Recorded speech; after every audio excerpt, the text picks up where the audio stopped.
हरे Krishna. Logical Gita की इस new video में आपका स्वागत है। श्री गुरुदेव को प्रणाम। आइए श्री राधा गोविंद देव जी की कृपा से आज के प्रश्न पर चर्चा करते हैं। आपकी सेवा में नरहरि प्रहलाद दास। आज का हमारा प्रश्न है, समबुद्धि किसे कहते हैं? यानी कौन है ऐसा व्यक्ति जिसकी बुद्धि सबको समान दृष्टि से देखती है? समबुद्धि। एक श्लोक था ना 5.18 का, पंडित है समदर्शन, जो कुत्ता, चांडाल और हाथी आदि में सब में आत्मा को समान दृष्टि से देखता है। कुछ वैसी ही चर्चा है इस श्लोक में भी कि समबुद्धि किसे कहते हैं। समभाव। गीता का मेन संदेश यही है कि हर सिचुएशन में हम समभाव रहें, सबको हम समान दृष्टि से देखें। इसमें भी छठे अध्याय का 8वां और 9वां श्लोक अगर हम लें तो इसमें पहले आती है बात 8वें श्लोक में, समदर्शी उस व्यक्ति की जो सभी वस्तुओं को, चाहे वो कंकड़ हो, पत्थर हो या सोना हो, एक समान देखता है।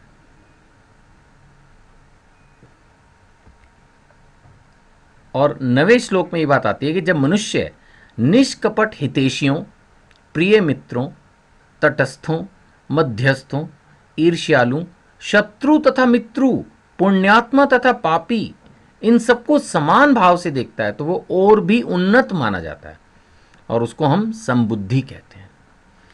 तो देखिए, दो फीचर्स की बात आई। बड़ा मुश्किल है वैसे प्रैक्टिकली कि हम पत्थर और सोने को एक सा ट्रीट करें, मतलब एक सा हमारा जो मन में विचार है वो दोनों को पाने पर एक से हों। बड़ा मुश्किल है।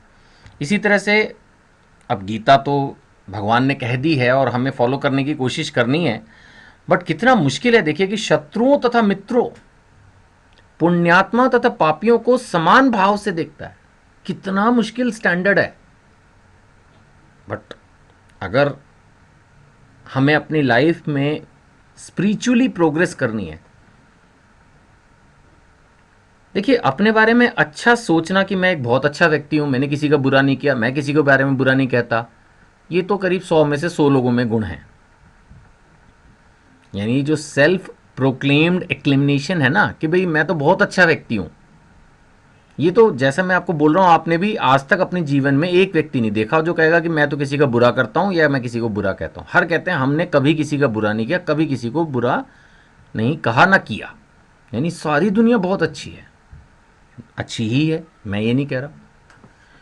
लेकिन जो गीता हमें स्टैंडर्ड दे रही है उसके हिसाब से हमारे को अभी इम्प्रूव करने की बहुत ज़रूरत है, क्योंकि गीता ने एक अति उत्तम व्यक्ति की चर्चा की है और हमें वो बनने के लिए स्टैंडर्ड्स दिए हैं कि जब मनुष्य निष्कपट हितैषियों, मित्रों, तटस्थों, मध्यस्थों, ईर्ष्यालुओं, शत्रुओं, मित्रों, पापियों, पुण्यात्मा को समान भाव से देखता है। कितना मुश्किल है। थोड़ी और चर्चा करते हैं। अभी बात आती है, इससे पहले आई कि भाई कंकड़ और सोने को सेम ट्रीटमेंट देता है। इसका मतलब ये नहीं कि वो कंकड़ को तिजोरियों में रखेगा या सोना जो उसके घर में ज्वेलरी होगी उसको सामने ऐसे ही पटक देगा ताकि कोई भी आए निकलता बढ़ता उसको उठा के ले जाए। बेवकूफ नहीं होता भक्त। तो भाव क्या है? भाव यह है कि उसको पाने या खोने पर, जहां तक सोने का सवाल है, रखेगा वो उसको भी तिजोरी में, लेकिन उसको पाने तथा खोने की स्थिति में उसको हर्ष और शोक नहीं होगा, यानी वो समभाव रहेगा।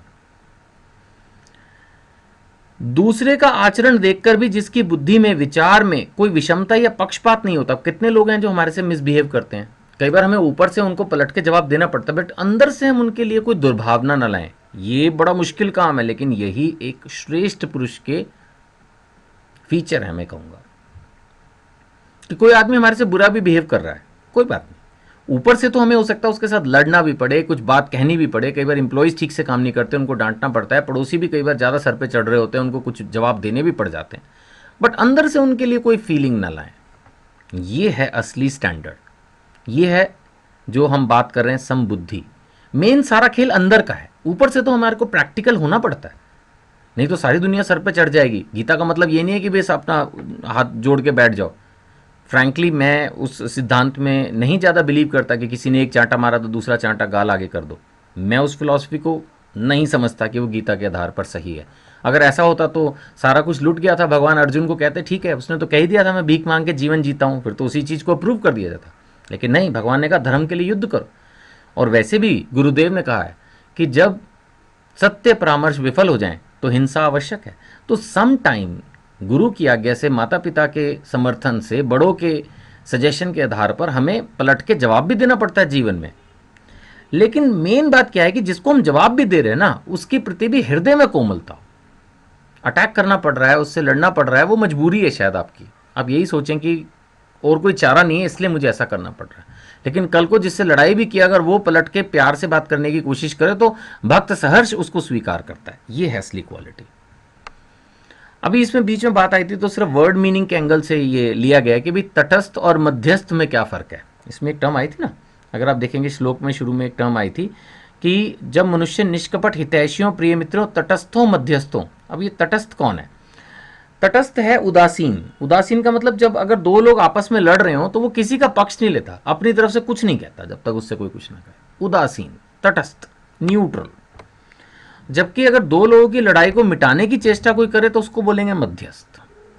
तो ये सिर्फ इसका मीनिंग तो कोई बहुत यहाँ पर महत्व नहीं रख रहा, सिर्फ इस बात की कि एक तो वर्ड्स का मीनिंग पता चल जाए और दूसरा ये कि वो हर तरह के व्यक्ति से, जो शुद्ध भक्त है, समबुद्धि है, वो हर तरह, चाहे वो तटस्थ है, चाहे मध्यस्थ है, चाहे शत्रु है, चाहे पापी है, सबसे सेम बिहेवियर रखता है।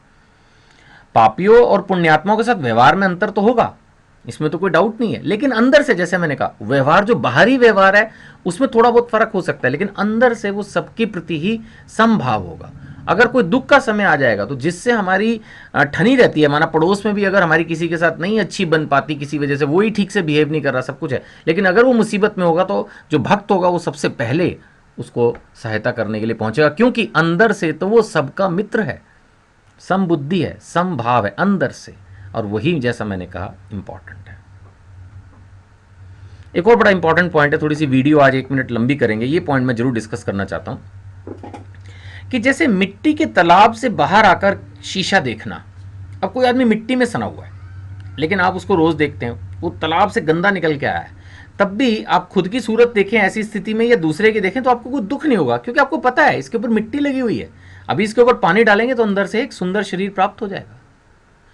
इसी तरह से जो भक्त है वो हरेक के मिट्टी के शरीर के अंदर उस सुंदर परमात्मा के दर्शन करता है। यानी जो हमारे जो ऊपरी आवरण है इसमें बदतमीजियां हैं, बददिमागियां हैं, मिसबिहेवियर है, लेकिन जो भक्त होता है वो उस अंदर के सुंदर व्यक्ति को देखता है, उस अंदर के सुंदर मनुष्य को देखता है, उसके सुंदर परमात्मा को, उसकी सुंदर आत्मा के दर्शन करता है और उसके गुणों पर ध्यान देता है।